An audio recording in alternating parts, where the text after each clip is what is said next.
Quelqu'un de bien maintenant, et aujourd'hui nous avons décidé de vous parler de Dany Gombert. Elle était dentiste, mais elle a dû fermer son cabinet puisqu'elle a progressivement perdu la vue. Elle s'est alors lancée dans un combat, intégrer les malvoyants au monde du travail. 15 ans après, elle ouvre les portes d'une école hôtelière bien particulière. Yacine Benjanet, Olivier Combes. Dans sa première vie, Dany Gombert était dentiste et l'heureuse maman de 7 enfants. Mais à 31 ans, tout bascule. Subitement, elle devient malvoyante. Ah si, ça c'est moi, avec une copine. Elle apprend qu'elle est atteinte d'une rétinite pigmentaire, une maladie dégénérative qui, à terme, la rendra peut-être aveugle. J'ai perdu toute la vision des détails, toute la vision de la netteté des choses. Je me voyais complètement cloîtrée chez moi sans pouvoir bouger.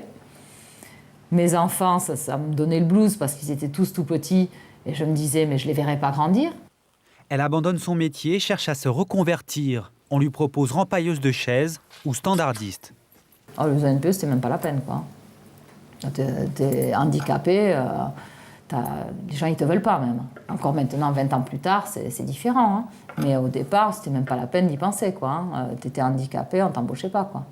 Parce que t'étais le boulet. Ce sera le combat de sa vie.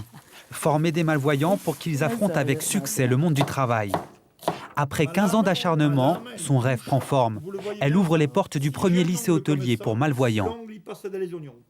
Quand tu penses avoir fait le tour de ta carotte, tu vérifies en touchant.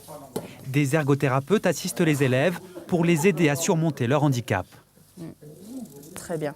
On a des personnes derrière qui nous aident, qui sont là pour nous enseigner, qui sont là pour nous montrer tous les points à suivre, tous les points à gagner pour que ce soit encore plus facile. Je veux dire, on n'a pas de difficulté à y arriver. C'est une bonne occasion pour faire comprendre aux gens qu'on n'est pas des débiles et qu'on peut y arriver comme tout le monde.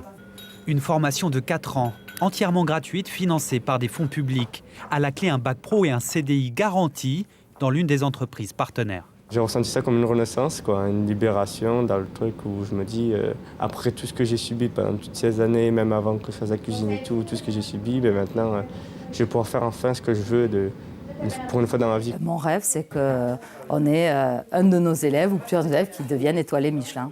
Messieurs, bonjour. Son autre projet, un centre de rééducation pour déficients visuels, verra bientôt le jour. Aujourd'hui, c'est avec fierté qu'elle contemple le chemin parcouru depuis qu'elle a été frappée par la maladie.